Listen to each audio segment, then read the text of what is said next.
Il était une fois dans le monde complexe de la finance, un homme qui avait tout compris.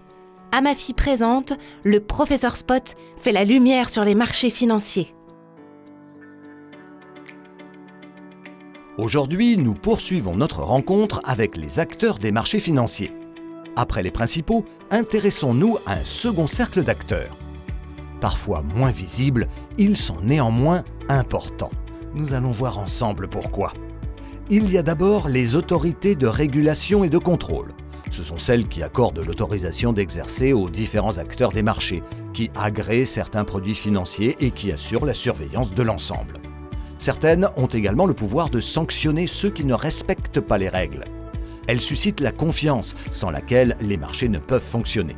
En France, il s'agit de l'autorité des marchés financiers, l'AMF, et de l'autorité de contrôle prudentiel et de résolution, l'ACPR. Il y a ensuite les acteurs dits du post-marché.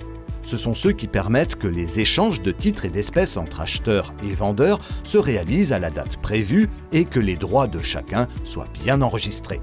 Parmi eux, on trouve par exemple les systèmes de paiement et de règlement de titres et les chambres de compensation. Leur rôle est essentiel pour assurer la sécurité, la stabilité et l'efficacité des marchés. Ils sont donc très encadrés par les autorités de régulation et de contrôle. Enfin, on rencontre les acteurs de l'information financière. Ce sont ceux qui permettent à l'information économique et financière de circuler ou ce sont ceux qui l'analysent.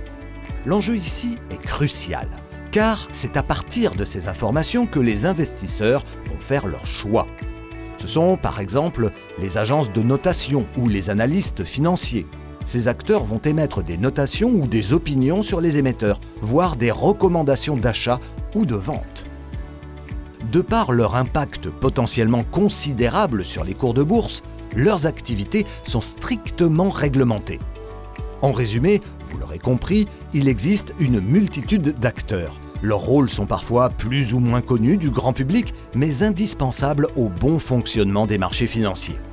Et il y en a beaucoup dont je ne vous ai pas encore parlé, mais ça, ce sera pour une autre fois.